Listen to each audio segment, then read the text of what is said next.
আপনারা সারাদিন ব্যাপী আজকের এই সেমিনারে দীর্ঘক্ষণ যাবৎ বহু জ্ঞানীগুণী উচ্চশিক্ষিত ইসলামিক স্কলারদের আলোচনা শুনে আসছেন।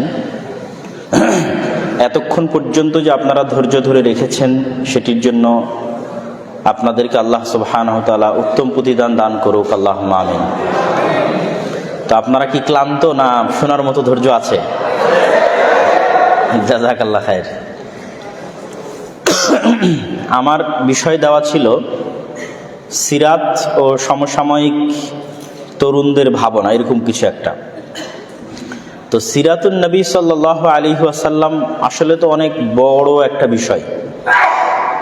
23 বছরের জীবনী আপনি আধা ঘন্টায় বলবেন, এটা অসম্ভব, এটা আসলে হয় না। কিছু কিছু অংশ, গুরুত্বপূর্ণ অংশ তুলে ধরা যেতে পারে, শিক্ষণীয় ব্যতিক্রম। তো আমি রাসূলুল্লাহ সাল্লাল্লাহু আলাইহি সাল্লামের নেতৃত্বের দিকটা বাছাই করেছি তুলে ধরার জন্য।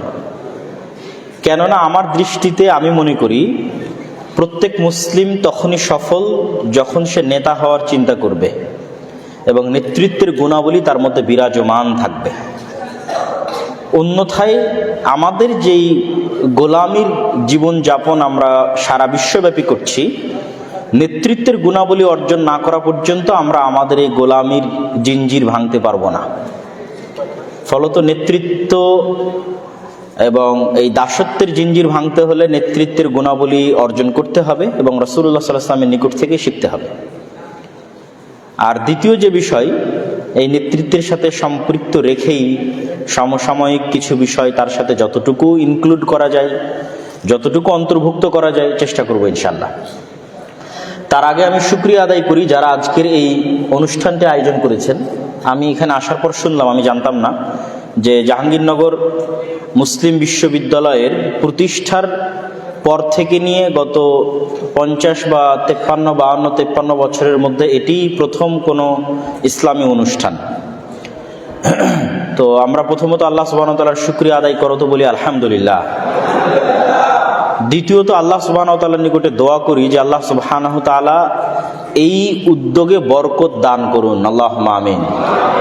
কোনো জিনিস তখনই বাড়ে, তখনই স্থায়ী হয় যখন আল্লাহ সেটিকে কবুল করেন এবং সেটিতে বরকত দান করেন। তো আজকের যারা উদ্যোক্তা তারা পরবর্তী উত্তরসূরিদের উপর বিশাল বড় এক আমানতের দায়িত্ব চাপিয়ে দিয়ে গেলেন, আর পূর্বসূরিদের রেখে যাওয়া অনেক বড় একটা বোঝা তারা আজকে মাথা থেকে নামিয়ে ফেললেন।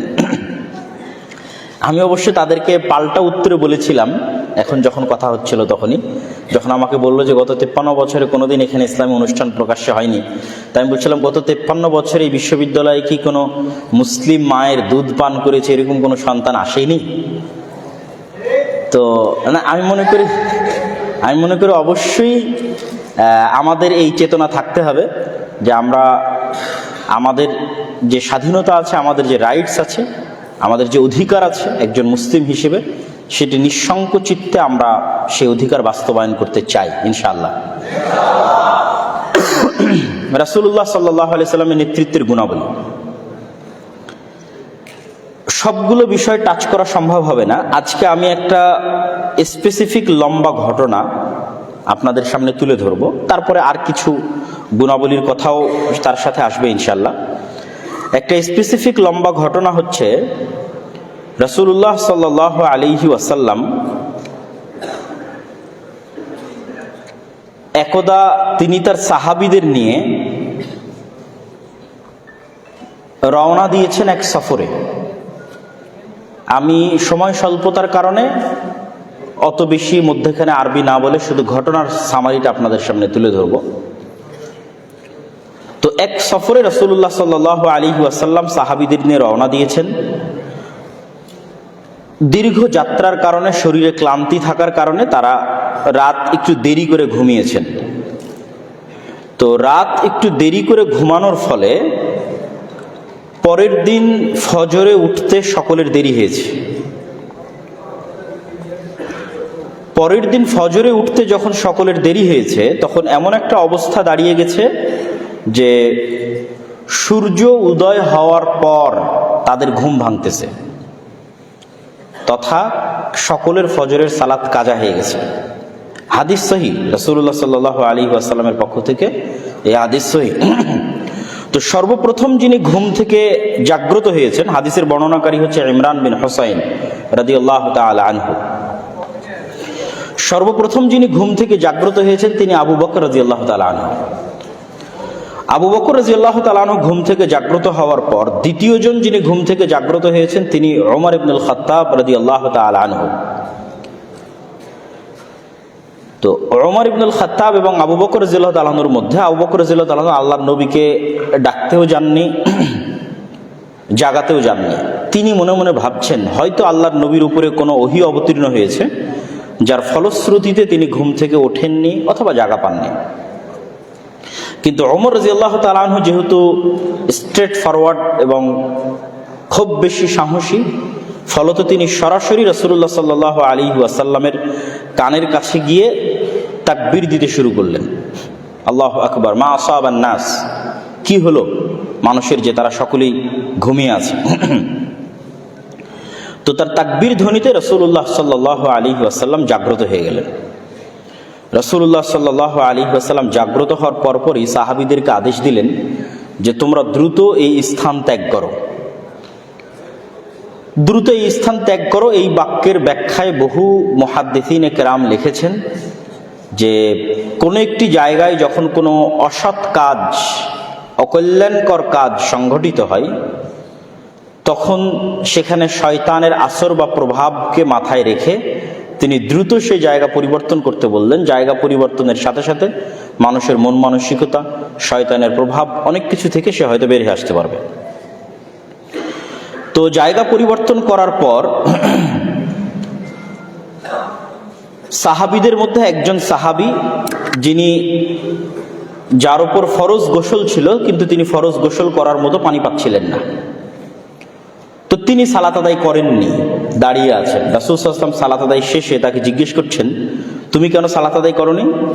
তো বলে ঘটনা এই আল্লাহর নবী পানি পায়নি, দাঁড়িয়ে আছে। তো আল্লাহর নবী বললেন তুমি তায়াম্মুম করো, তথা ফরজ গোসল থাকা অবস্থাতেও মাটি দিয়ে পবিত্রতা অর্জন করা যাবে। তো তিনি তায়াম্মুম করে এবার সালাত আদায় করলেন। তারপরে তারা রওনা দিলেন। রওনা দেওয়ার পর আমরা সকলেই জানি যে মরুভূমিতে পানির সংকট। পরবর্তী সালাত আসার আগে এবং পরবর্তী খাবার চাহিদা আসার আগে পানির সংকট দেখা দিল। আশেপাশে প্রচুর পরিমাণে পানি খোঁজা হলো, কিন্তু কোনো পানির জায়গা অনুসন্ধান করে পাওয়া গেল না। ফলত রাসূলুল্লাহ সাল্লাল্লাহু আলাইহি ওয়াসাল্লাম আলী রাদিয়াল্লাহু তাআলা আনহুকে পাঠালেন তার সাথে আরেকজনকে দিয়ে যে তোমরা দূর দূরান্ত পর্যন্ত খুঁজে আসো যেখানে গেলে পানি পাওয়া যেতে পারে। আলী রাদিয়াল্লাহু তাআলা আনহু পানি অন্বেষণের জন্য বের হলেন।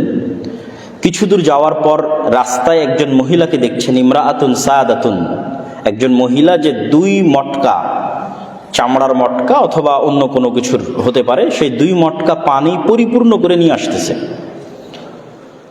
আলী রাদিয়াল্লাহু তাআলা আনহু সেই মহিলাকে জিজ্ঞেস করলেন যে পানি তুমি কোথায় পেলে, পানির জায়গা কোথায়? তখন সেই মহিলা উত্তরে বলছে যে আহদি বিল মা আমস হাযিহি সাআহ, গতকাল আমি এই জায়গাতে ছিলাম, এই সময়ে গতকাল আমি এই জায়গাতে ছিলাম, আমি পানি অন্বেষণের জন্য বের হয়েছি, গতকাল এই সময়ে এই জায়গায় ছিলাম, তথা দীর্ঘ 24 ঘন্টার পথ সফর করে সে পানি নিয়ে আসতেছে। তো আলী রাদিয়াল্লাহু তাআলা আনহু বুঝলেন যে আশেপাশে পানির জায়গা খুবই সংকট, অতএব 20-25 ঘন্টার আগে পানি পাওয়ার কোনো উপায় নেই। তখন তিনি সেই মহিলাকে বলতেছেন যে আপনি কি মুহাম্মদ সাল্লাল্লাহু আলাইহি ওয়াসাল্লামকে চিনেন কিনা, তার নাম ধরে। তো আচ্ছা, ওই লোক যে সাবই হয়ে গেছে, নিজের দিন বা নিজের ধর্ম ত্যাগ করে ফেলেছে, তো মানুষজন বলা বলি করতো যে মুহাম্মদ সাল্লাল্লাহু আলাইহি ওয়াসাল্লাম তার দিন বা ধর্ম ত্যাগ করে ফেলেছেন। হ্যাঁ, সেই লোক। তো তিনি আপনাকে ডাকছেন, তিনি আপনার সাথে কথা বলতে চান, একটু কথা বলবেন। তখন সেই মহিলাকে সাথে করে নিয়ে তার পানি সহ আলী রাদিয়াল্লাহু তাআলা আনহু রাসূলুল্লাহ সাল্লাল্লাহু আলাইহি ওয়াসাল্লামের নিকটে উপস্থিত হলেন। রাসূলুল্লাহ সাল্লাল্লাহু আলাইহি ওয়াসাল্লাম তাকে বলতেছেন যে তার পানি থেকে তারা পানি গ্রহণ করতে পারবে কিনা, এই মর্মে তার কাছে তিনি অনুমতি চাচ্ছেন। তো মহিলা বলছে যে আমার 2জন ইয়েতিম বাচ্চা আছে, আমি একজন বিধবা মহিলা, আমার ছেলে মেয়েদের আমি লালন পালন করি এবং আমি দেখাশোনা করি, তো আমি তাদের জন্য এই পানি সংগ্রহ করেছি। তখন রাসূলুল্লাহ সাল্লাল্লাহু আলাইহি ওয়াসাল্লাম তার পানি থেকে পানি সংগ্রহ না করে তাকে বললেন, ঠিক আছে, তোমার পানি থেকে আমরা পানি নিব না। সামান্য কিছু পানি সেখান থেকে আলাদা একটি মগে তিনি সংগ্রহ করলেন বা আলাদা কোনো কিছুতে সংগ্রহ করলেন, করে রাসূলুল্লাহ সাল্লাল্লাহু আলাইহি ওয়াসাল্লাম কিছু আয়াত অথবা কিছু দোয়া পড়ে সেই পানিতে ফু দিলেন। ফু দেওয়ার পর সেই পানি পুনরায় সেই মটকা বা সেই কলসের মধ্যে ঢেলে দেওয়া হলো। তারপরে তিনি সাহাবীদেরকে বললেন যে তোমরা এবার এখান থেকে পানি নেওয়া শুরু করো। সাহাবীরা ওই দিন কতজন ছিল আল্লাহ সুবহানাহু ওয়া তাআলা ভালো জানে, যতজন ছিল সবাই সেখান থেকে পানি নিলেন, ওযু করলেন, খাওয়া দাওয়া করলেন, নিজের সাথে থাকা চতুষ্পদ জন্তুকে খাওয়ালেন। কিন্তু ওই মহিলার পানি যে পরিমাণ ছিল, যতটুকু ছিল ততটুকুই থেকে গেল। ঘটনা এখানেই শেষ না, আমার উদ্দেশ্য এটি বলা না। আমি রাসূল সাল্লাল্লাহু আলাইহি ওয়াসাল্লামের নেতৃত্বের গুণাবলীর একটা অংশ তুলে ধরার জন্য আজকে এই একটা লম্বা হাদিস বলবো, বাকি পয়েন্টগুলো ধীরে ধীরে শেষ করে দেবো ইনশাআল্লাহ। এবার রাসূলুল্লাহ সাল্লাল্লাহু আলাইহি ওয়াসাল্লাম সাহাবীদেরকে বললেন যে তোমাদের কারো যদি চাদর থাকে তাহলে এখানে চাদর বিছাও। একজন সাহাবী চাদর বিছালো। তিনি বললেন তোমাদের যার কাছে যা আছে, খাদ্যদ্রব্য, জিনিসপাতি, খেজুর, ছাতু, ফলমূল, সে এখানে জমা দাও, টাকা পয়সা যার যতটুকু সম্ভব। তো সাহাবীদের যার কাছে যা যতটুকু ছিল সে সেখান থেকে ততটুকু ওই চাদরের উপর জমা দিতে লাগলো। জমা দিতে দিতে মোটামুটি একটা ভালো পোটলার মতো, একটা টুকলির মতো হয়ে গেল। রাসূলুল্লাহ সাল্লাল্লাহু আলাইহি ওয়াসাল্লাম সেটিকে বেঁধে ওই মহিলার হাতে দিয়ে বললেন, এই যে তোমার পানি যেভাবে ছিল সেভাবে, আর এই যে তার সাথে অতিরিক্ত আমাদের পক্ষ থেকে তোমার সন্তানদের জন্য হাদিয়া। এখানে যতজনের যার কাছে যা খাবার ছিল, টাকা পয়সা যা ছিল সেটা জমা করে তিনি সেই মহিলার হাতে দিলেন। সেই মহিলা সেগুলো নিয়ে ফিরে গেল। তার এলাকার মানুষজন তাকে জিজ্ঞেস করলো তোমার এত দেরি হলো কেন? তো বলে এই ঘটনা। তো সেই মহিলা সেখানে গিয়ে বলল যে পৃথিবীতে যদি সবচেয়ে বড় কোনো জাদুকর থেকে থাকে আর মোহাম্মদ যদি সত্যিই জাদুকর হয়, তাহলে আসমানের নিচে জমিনের উপর তার চেয়ে বড় জাদুকর কেউ হতে পারে না, আজকে আমি যা দেখেছি। আর যদি তিনি জাদুকর না হন, সত্যবাদী হন, তাহলে তিনি আসলেই সত্য নবী। ঘটনা চলতে থাকলো, দিন যায় রাত যায়। তো রাসূলুল্লাহ সাল্লাল্লাহু আলাইহি ওয়াসাল্লাম বিভিন্ন সময় বিভিন্ন মুজাহিদ বাহিনী প্রেরণ করেন। তো মুজাহিদ বাহিনী যখন কোথাও যায়, গন্ডগোল হয়, মারামারি হয়, যুদ্ধ হয়, কিন্তু কখনোই কোনো মুজাহিদ বাহিনী ওই মহিলা যেই গ্রামে থাকতো সেই গ্রামে গিয়ে কখনো আক্রমণও করেনি, সেই গ্রামে কাউকে কখনো কোনো কিছু জিজ্ঞেসও করেনি, কিছু বলেওনি। কিন্তু তার আশেপাশের বহু জায়গায় মুজাহিদদের সাথে যুদ্ধ হয়েছে, আর অনেক কিছু হয়েছে। তো একটা সময় তাদের মনের মধ্যে প্রশ্ন দেখা দেয় যে আশেপাশে যুদ্ধ বিগ্রহ হলো, আমাদের এখানে কেন কেউ আসে না? অথচ তখন মুহাম্মদ সাল্লাল্লাহু আলাইহি সাল্লামের দিন দিন তার ক্ষমতা এবং তার শক্তি এবং তার সামর্থ্য বাড়ছে। তখন সেই মহিলা তাদেরকে বলল, ওই গ্রামের মানুষজনকে বলল যে আমি ধারণা করছি যে আমি ওই দিন মুহাম্মদ সাল্লাল্লাহু আলাইহি ওয়াসাল্লামকে যে পানি পান করার যে সহযোগিতাটা করেছিলাম, ওই সহযোগিতার মুকাফাআহ, বিনিময় স্বরূপ মুহাম্মদ সাল্লাল্লাহু আলাইহি ওয়াসাল্লাম আমাকে এবং আমার গ্রামবাসীর যেন কোনো ক্ষতি না হয়, কোনো ভীত সন্ত্রস্ত না হয়, এই জন্য তিনি কখনোই কোনো মুজাহিদ বাহিনী এই দিকে প্রেরণ করেননি বা পাঠাননি।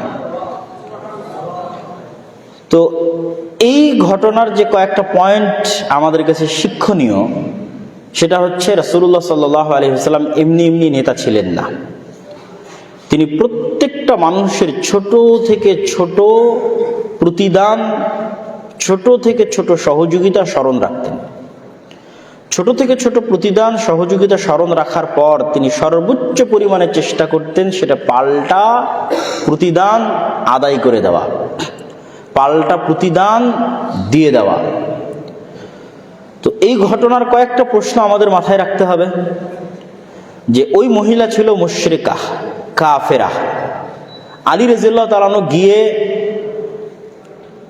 সশস্ত্র অবস্থায় থাকার পরেও সেই মুশরিক মহিলার নিকট থেকে পানি ছিনিয়ে নেননি। তো কাফের, এর কাছ থেকে পানি ছিনিয়ে নি। ওই মহিলা যখন রাসূলুল্লাহ সাল্লাল্লাহু আলাইহি ওয়াসাল্লামের কাছে উপস্থিত হয়েছে, তখন সে একা, একে তো মহিলা মানুষ, দ্বিতীয়ত একা, আর বাকি ওখানে 500 জন থাকুক, 1000 জন থাকুক, সবাই সশস্ত্র।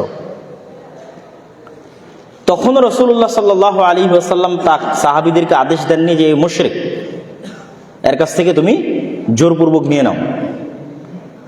তখনও তিনি সেই মহিলার কাছে অনুমতি চাচ্ছেন যে আমরা তোমার পানি ব্যবহার করতে চাই, অথচ মহিলা তখন একা, আর বিপরীতে যারা আছে তারা সশস্ত্র অবস্থায় আছে।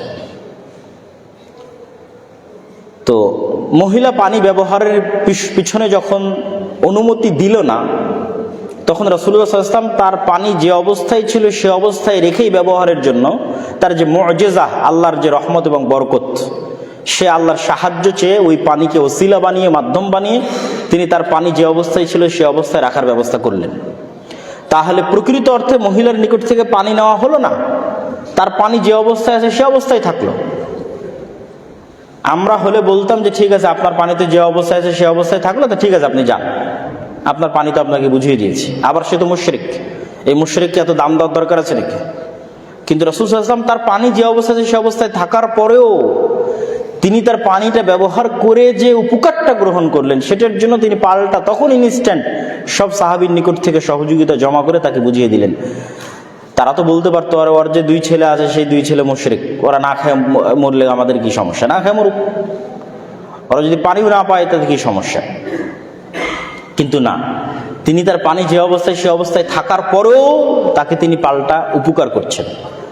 দ্বিতীয়ত এই ঘটনা তিনি ভুলে যেতে পারতেন, কিন্তু ভুলে না গিয়ে তিনি বহুদিন পর্যন্ত এই ঘটনা স্মরণে রেখেছেন যে একজন মুশরিক মহিলার কাছ থেকে তিনি সামান্য একটা উপকার গ্রহণ করেছিলেন।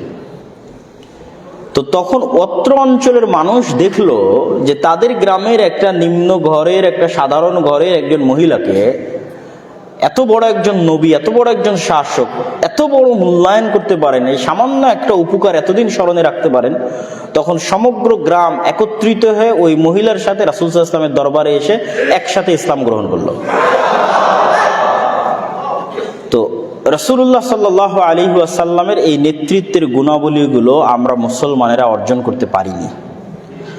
আমরা বাহ্যিকভাবে ইসলামের যে আচার অনুষ্ঠান আছে সেগুলো আমরা চেষ্টা করি পালন করার, সালাত, সিয়াম, হজ, যাকাত, কিন্তু অভ্যন্তরীণভাবে, মেন্টালি, মানসিকভাবে আল্লাহর নবীর অন্তর যেমন সাফ, পরিষ্কার, নিষ্কলুষ, পরোপকারী, সত্যবাদী, ন্যায়পরায়ণ, এই অভ্যন্তরীণভাবে আমাদের অন্তরে, মুসলমানদের অন্তরে সেই গুণাবলীগুলো নাই। ফলত আমরা বাহ্যিকভাবে আমাদের আচার আনুষ্ঠানিকতা পূরণ করলেও, পালন করলেও প্রকৃত অর্থে আমরা মুনাফিক। রাসূলুল্লাহ সাল্লাল্লাহু আলাইহি ওয়াসাল্লাম বলেছেন 4টা গুণ যদি কারো মধ্যে থাকে, আর এক হাদিসে বলেছেন 3টে গুণ যদি কারো মধ্যে থাকে, তাহলে সে মুনাফিকান খালিসা, খাঁটি, নিষ্কলুষ, নির্ভেজাল মুনাফিক। ইদা হাদ্দাসা কাযাবা, যখন কথা বলে মিথ্যা বলে, ওয়াইদা ওয়াদা আখলাফা, যখন ওয়াদা করে ভঙ্গ করে, ওয়াইদা তুমিনা খানা, যখন আমানত রাখা হয় তখন আমানতের খেয়ানত করে। তো আমানতের খেয়ানত মানে কি? আপনি বিশ্ববিদ্যালয়ের টিচার, সেটাও আমানত, বিশ্ববিদ্যালয়ের ছাত্র সেটাও আমানত, প্রিন্সিপাল, ভিসি সেটাও আমানত, প্রধানমন্ত্রী, প্রধান উপদেষ্টা সেটাও আমানত, ওসি, ডিসি, এসপি, মন্ত্রী, সচিব সেটাও আমানত, বাড়ির কর্তা, দায়িত্বশীল সেটাও আমানত। তো আমরা বাহ্যিকভাবে অনেক বড় ইবাদত গুজার দেখাই আমাদের মুনাফিকি ঢাকতে। আমাদের মধ্যে যে মুনাফিকিটা আছে, তথা অন্তরটা মুহাম্মদ সাল্লাল্লাহু আলাইহি ওয়াসাল্লামের মতো, তার সাহাবীদের মতো পরিষ্কার, উদার, নিষ্কলুষ, সত্যবাদী, ন্যায়পরায়ণ নয়, অন্তরটা কলুষিত, মুনাফিক অন্তর। কিন্তু এই মুনাফিক অন্তরের মুনাফিকি ঢাকার জন্য আমরা বাহ্যিকভাবে আমাদের ইবাদতটা দেখাই। আপনি যদি প্র্যাকটিক্যাল উদাহরণ নেন, তাহলে যে মানুষটা বলছে যে আমি প্রশ্ন ফাঁসের টাকা আল্লাহর রাস্তায় দান করি, তাহলে তার অন্তরটা মুনাফিক। কেননা সে যে দায়িত্বে আছে সেই দায়িত্বের আমানতের সাথে সে কি করেছে? খেয়ানত করেছে। আর আল্লাহর নবী বলছে যে আমানতের খেয়ানত করে সে কি? মুনাফিক।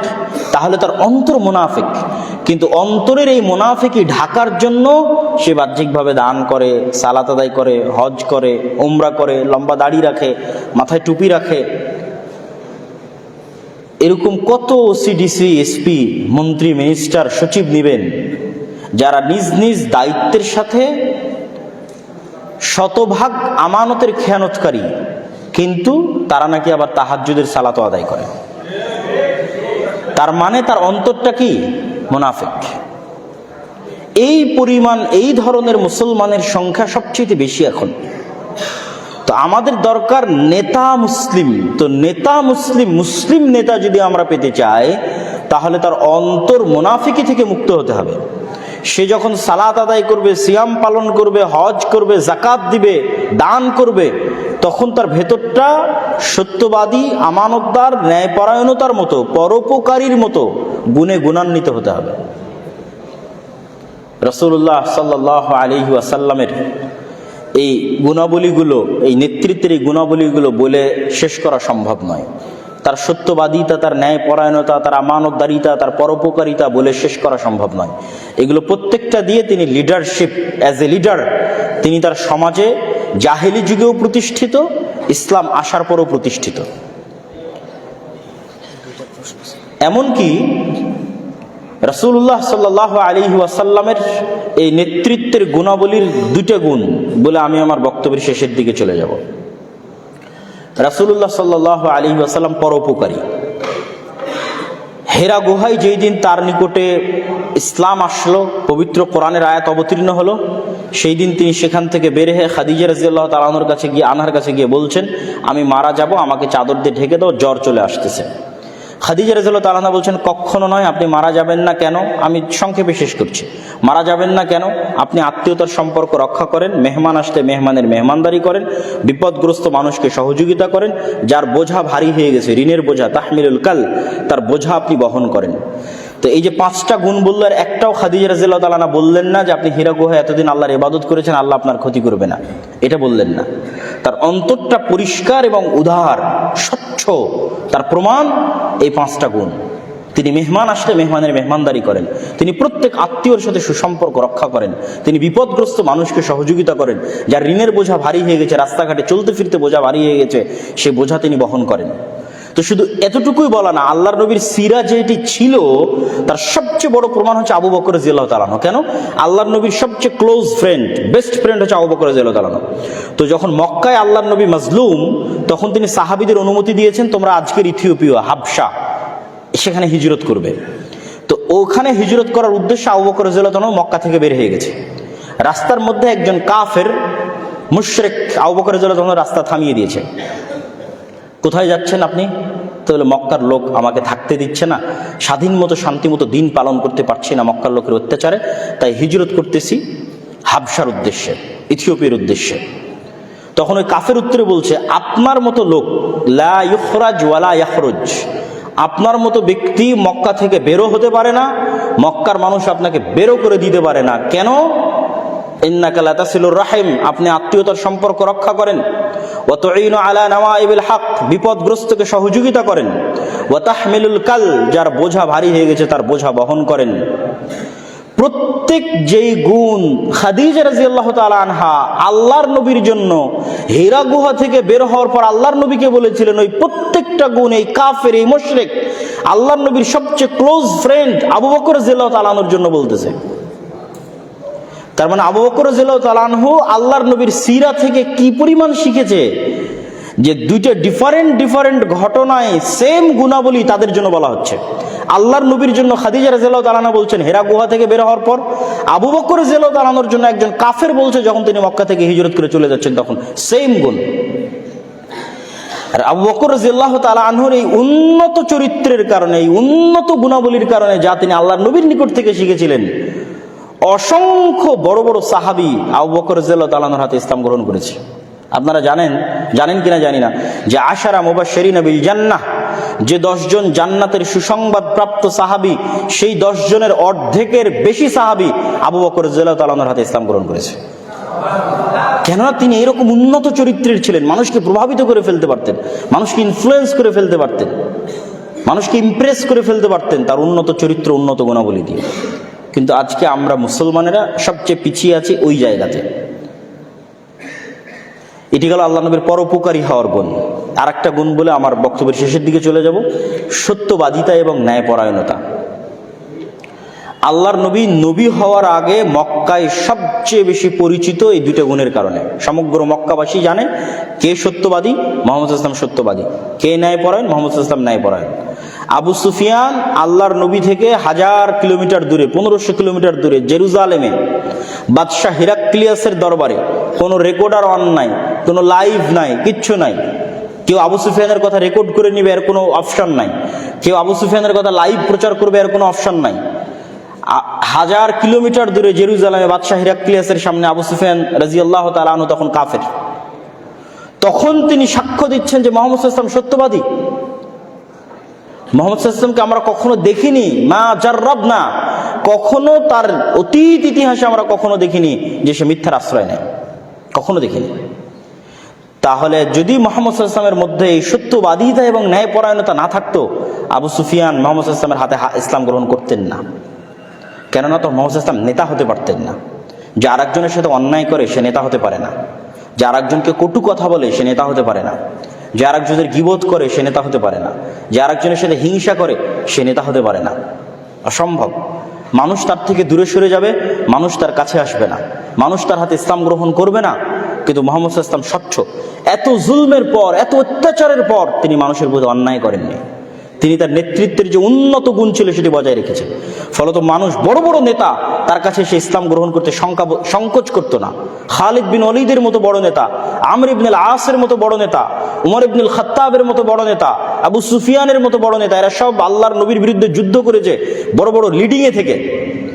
এত বড় বড় বিরোধী দলের এত বড় বড় নেতা হওয়ার পরও আল্লাহর নবীর সামনে এসে ইসলাম গ্রহণ করতে তাদের মধ্যে চুল পরিমাণ সংকোচ কাজ করেনি। কেন?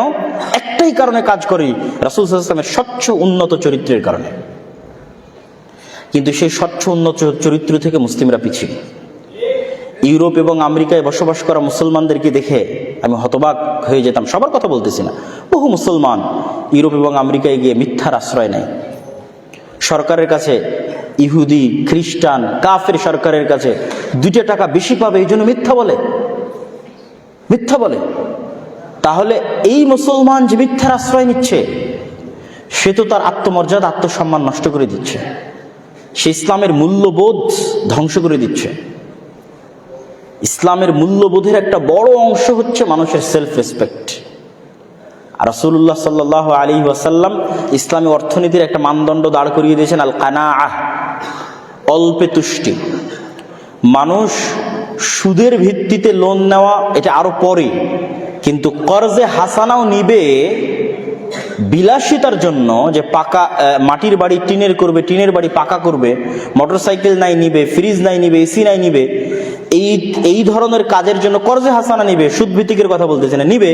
এটার প্রতি আল্লাহর নবী অনুৎসাহিত করেছে। কেন? যখন আপনি একবার কর্জে হাসানা নিবেন, সে আপনার কাছে টাকা চাইবে, দিতে পারবেন না, মিথ্যার আশ্রয় নেবেন।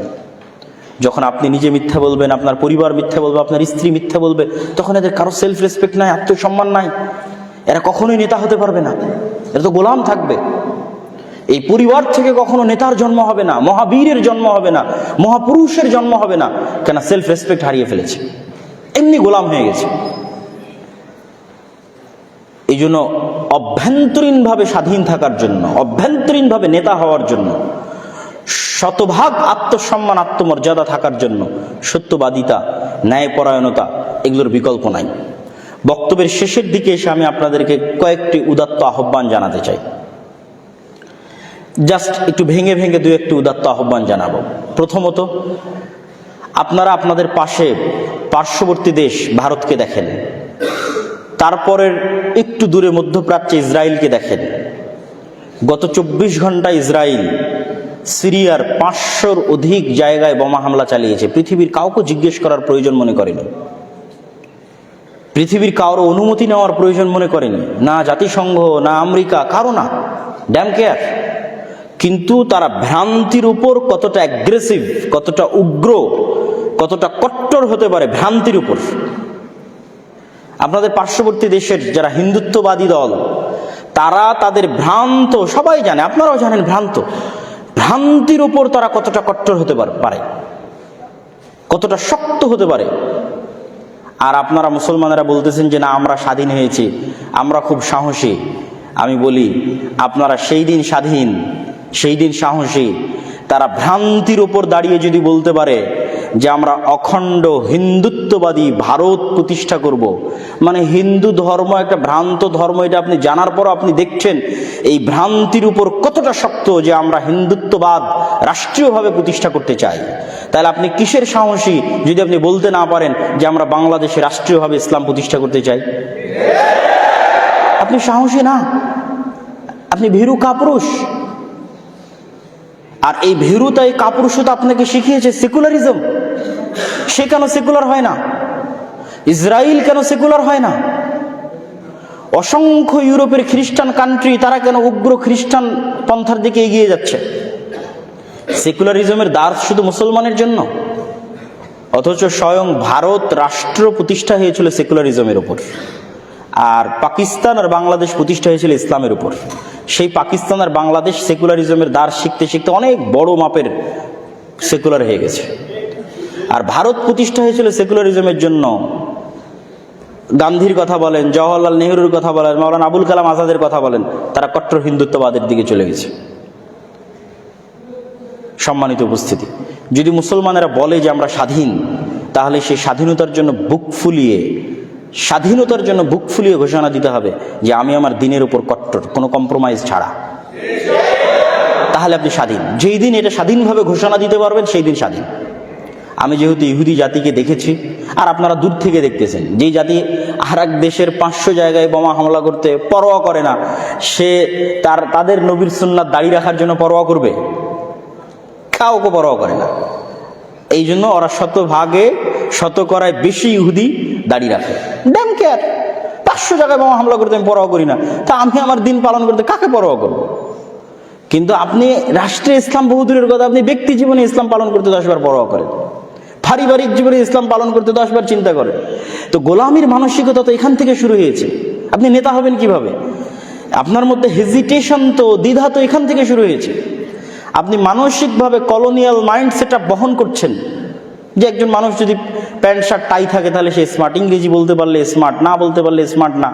আপনি যান ইংল্যান্ডের পার্শ্ববর্তী যে দেশগুলো আছে, স্পেন, ইতালি, ফ্রান্স, ওরা ইংরেজি বলে কিনা?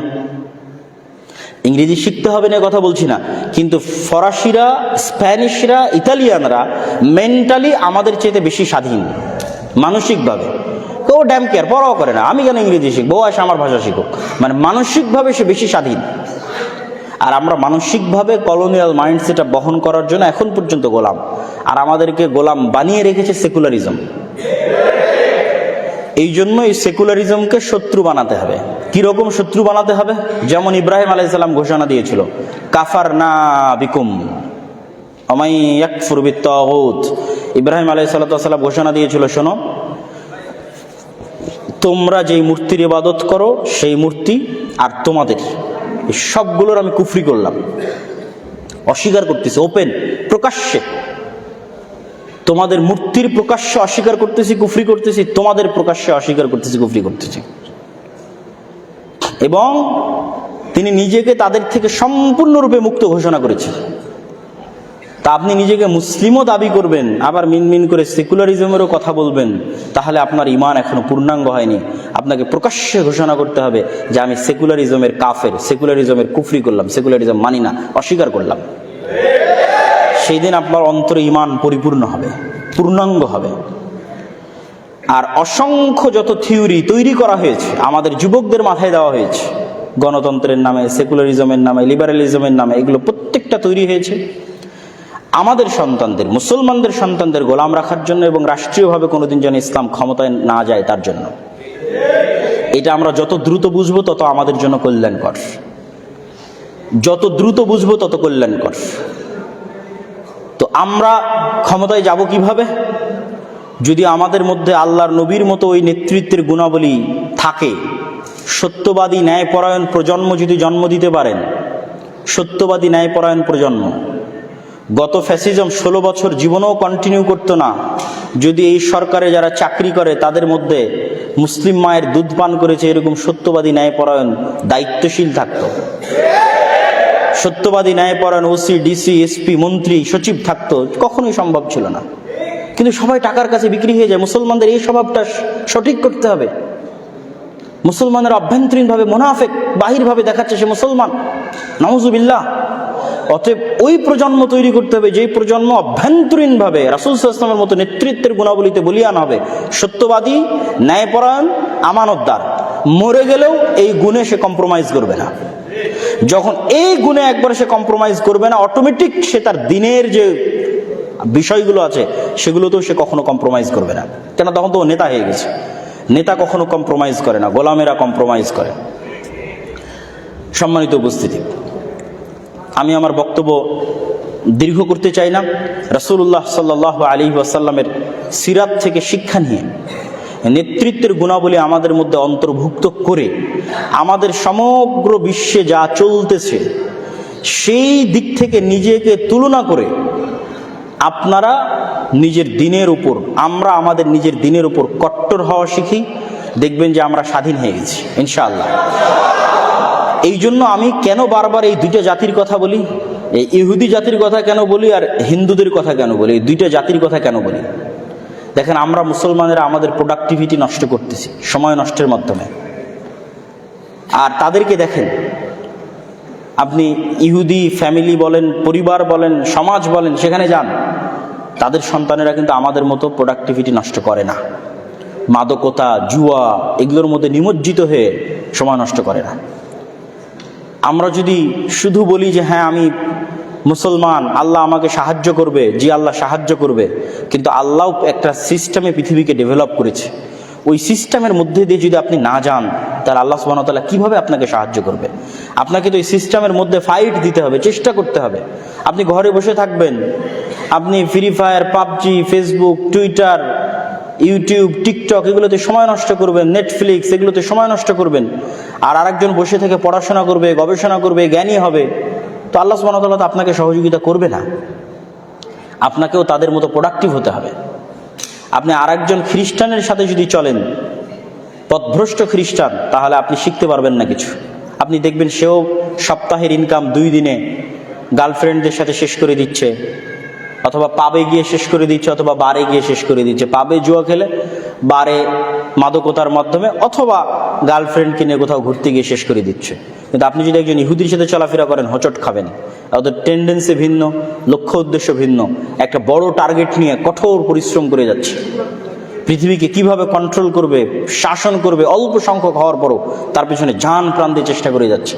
আপনি যদি ওই আর একটা পথভ্রষ্ট খ্রিস্টানদের মতো এইভাবেই আপনার প্রোডাক্টিভিটিকে নষ্ট করেন, মাদকতা, জুয়া, নারী ইত্যাদির মধ্যে শেষ করেন, আপনি পৃথিবী শাসন করতে পারবেন না। প্রথমত আপনাকে ওই রাস্তায় চলা শুরু করতে হবে। ওই রাস্তায় যখন চলা শুরু করবেন, আপনি যদি অন্যের কাছে যদি 100% থাকে, আপনার কাছে 50% থাকে, আল্লাহ আপনাকে বিজয় দিবে ইনশাআল্লাহ। আপনি চেষ্টা করার পর বাকিটার দায়িত্ব আল্লাহ সুবহানাহু ওয়া তাআলার উপরে। তা আমি আমাদের তরুণদের, যুবকদের উদাত্ত আহ্বান জানাবো যে আমরা নিঃসংকোচে, নির্দ্বিধায় আমাদের দিনের উপর কট্টর হই এবং আমাদের সময়টা আমাদের দেশ ও জাতির উন্নতির জন্য জ্ঞান অর্জনের পিছনে লাগাই। ঢাকা বিশ্ববিদ্যালয়ে হাজার হাজার ছাত্রছাত্রী টিএসসি চত্বরে বসে ফুটবল বিশ্বকাপের উন্মাদনায় ব্যস্ত। আপনি কল্পনা করেন যে অক্সফোর্ড, ক্যামব্রিজে সেই উন্মাদনায় ছাত্রছাত্রীরা সময় নষ্ট করতেছে কিনা? পাবেন না।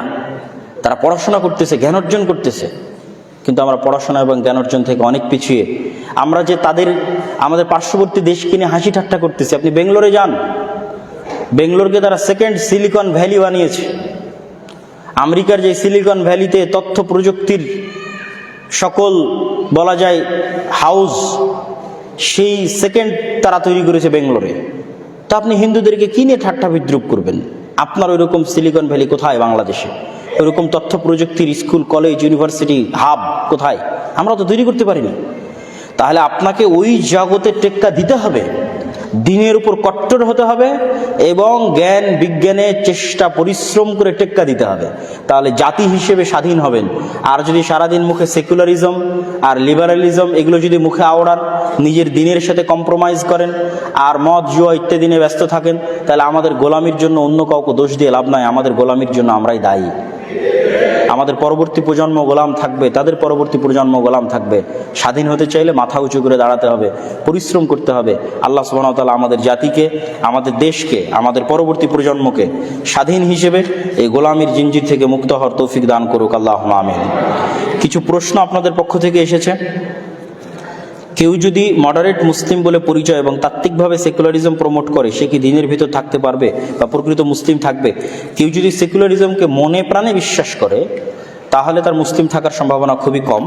আর যদি সেকুলারিজমকে এই সেন্সে, যেই সেন্সে অন্যরা না বুঝেই বলে যে ভাই এই দেশে আরও অন্য ধর্মের মানুষরা আছে, তাদের থাকার অধিকার ইত্যাদি, সেগুলো ইসলামও স্বীকার করে যে অন্য ধর্মের মানুষরা থাকবে, তাদের অধিকার দিতে হবে, এটার সাথে ইসলামের কোনো দ্বিমত নাই।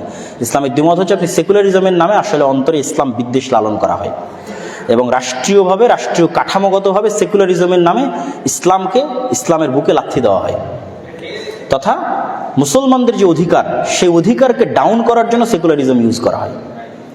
তো এই জন্য আমি বললাম যে আপনাদেরকে আপনাদের পার্শ্ববর্তীদের থেকে শিখতে হবে। আপনি এত বড় সেকুলার, তো আপনি কলকাতার দাদা বাবুদের আগে সেকুলার হতে বলেন, ওরা আগে সেকুলার হোক। আপনারা তো তাদের থেকে দার্স দেন। এই দেশের বড় বড় সেকুলাররা কাদের থেকে দার্স নেয়? কলকাতার সেকুলারদের থেকে দার্স নেয়। তো ভারতে আগে তোমরা সেকুলারিজম কায়েম করো, তারপর আপনি বাংলাদেশে সেকুলারিজমে শিক্ষা দিন। ভারতে যদি তারা হিন্দুত্ববাদ কায়েম করে, তো বাংলাদেশে ইসলাম কায়েম করতে সমস্যা কি? মানুষের স্বাধীন ইচ্ছা শক্তি বলতে মূলত কি বোঝায়? যখন কেউ নিজের ইচ্ছা দ্বারা কোনো সিদ্ধান্তে উপনীত হয়, সেটা প্রকৃত অর্থে আল্লাহর সিদ্ধান্ত বলে পরিগণিত হয় কিনা। যদি তাই হয়, তবে মানুষের ইচ্ছা শক্তি স্বাধীন কি করে হয়? অনুগ্রহ করে ইসলাম বলতে হবে। প্রথমত, আল্লাহ সুবহানাহু ওয়া তাআলার ইচ্ছা শক্তি বলতে আল্লাহর অনুমতি, আল্লাহর পারমিশন, এবং এটা আল্লাহ সুবহানাহু ওয়া তাআলার একটা সিস্টেম, যে সিস্টেমের উপর তিনি ডেভেলপ করে পৃথিবীকে ছেড়ে দিয়েছেন। আর স্বাধীনভাবে চিন্তা করার কল্পনা, সিদ্ধান্ত মানুষের। এই সিদ্ধান্ত বাস্তবায়নে যে শক্তি বা যে অনুষঙ্গগুলো মানুষ ব্যবহার করতেছে, যে জিনিসগুলো মানুষ ইউজ করতেছে, প্রত্যেকটা পার্টস, প্রত্যেকটা শক্তি, সব কিছু আল্লাহ সুবহানাহু ওয়া তাআলার দেওয়া। আমি কান দিয়ে শুনতেছি, শোনার সিদ্ধান্তটা নেওয়ার ক্ষেত্রে আমি স্বাধীন, কিন্তু এই কানের শ্রবণ শক্তি কে দিয়েছে? আল্লাহ দিয়েছে। আমি চোখ দিয়ে দেখতেছি, গুনাহের কাজই দেখতেছি, এইটা দেখার সিদ্ধান্ত নেওয়ার স্বাধীনতা আমার, কিন্তু এই চোখে দেখার শক্তি কে দিয়েছে? আল্লাহ সুবহানাহু ওয়া তাআলা দিয়েছে। তো তিনি যে আমার দেখার শক্তিটা ছিনিয়ে নিচ্ছেন না ওই খারাপ কাজ করা অবস্থায়, আমি আর একটা মানুষকে অন্যায়ভাবে হত্যা করতেছি, তা আমার হাতে হত্যা করার মতো শক্তি আল্লাহর দেওয়া। ওই সময় যে আল্লাহ আমার হাত অবশ করে দিচ্ছে না, এইটাই হচ্ছে আল্লাহ সুবহানাহু ওয়া তাআলার দেওয়া আমাকে প্রদত্ত শক্তি। এটাই হচ্ছে আল্লাহ সুবহানাহু ওয়া তাআলার যেই সিস্টেম উনি ডেভেলপ করেছেন সেই অনুমতি। কিন্তু ডিসিশন, স্বাধীনতা, যেটা সিদ্ধান্ত আমি নিয়েছি, সেটা আমার। যদি এটা আমার স্বাধীনতা না হতো, তাহলে আমরা তো সবাই সবাইকে হত্যা করে বলতাম যে এটা আমি করিনি, তাকদিরে লেখা ছিল, তুমি কেন আমাকে হত্যা করবা? সেটা না, আপনি ওই হত্যা আপনার সিদ্ধান্তই করেছেন, কিন্তু ওই হত্যা করতে গিয়ে যত কিছুর আপনি সহযোগিতা নিয়েছেন, প্রত্যেকটাই আল্লাহ সুবহানাহু ওয়া তাআলার। আপনার শক্তি, আপনার মেধা, আপনার কান, সবকিছু আল্লাহ সুবহানাহু ওয়া তাআলার দেওয়া, সিদ্ধান্ত আপনার। আমরা জানি কন্যা সন্তান, আচ্ছা তাকদিরের বিষয় মনে রাখতে হবে, তাকদির আল্লাহর জ্ঞান। আমরা অনেক সময় ভুল করি, আগে মাথায় এটা ইনস্টল করে নিতে হবে, তাকদির মানে কি? আল্লাহর জ্ঞান।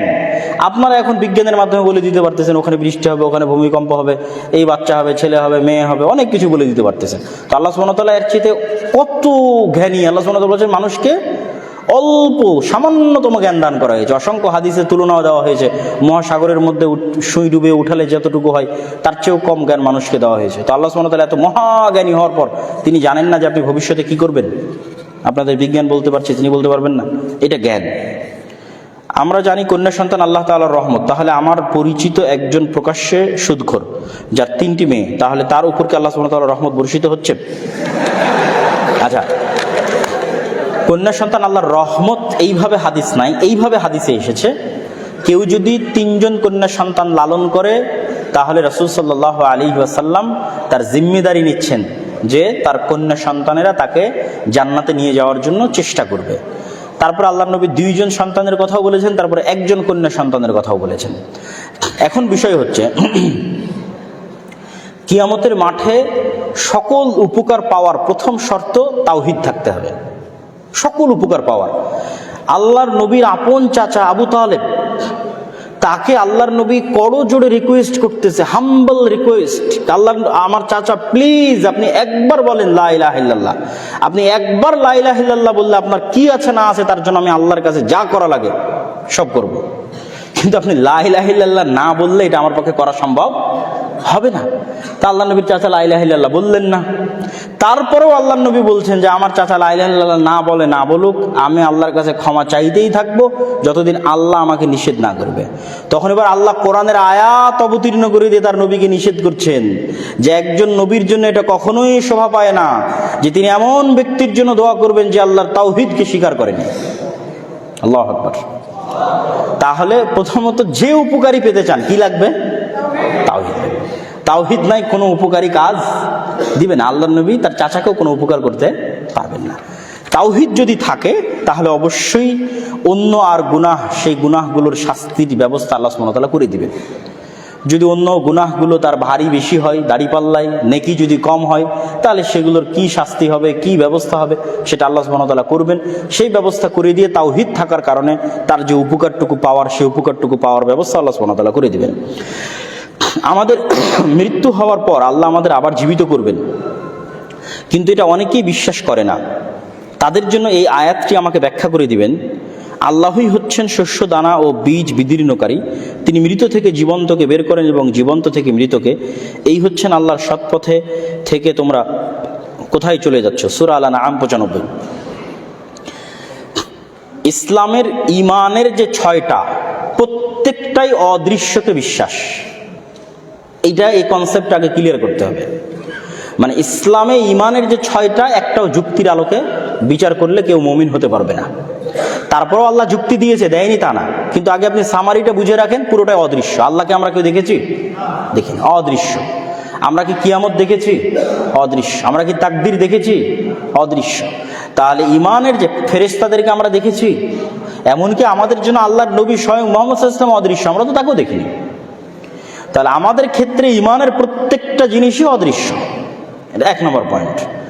তাহলে সেক্ষেত্রে পরকালের প্রতি বিশ্বাস, সেটি মূলত একটি অদৃশ্যের প্রতি বিশ্বাস, যা এখনো ঘটেনি কিন্তু বিশ্বাস করতে হবে যে ঘটবে।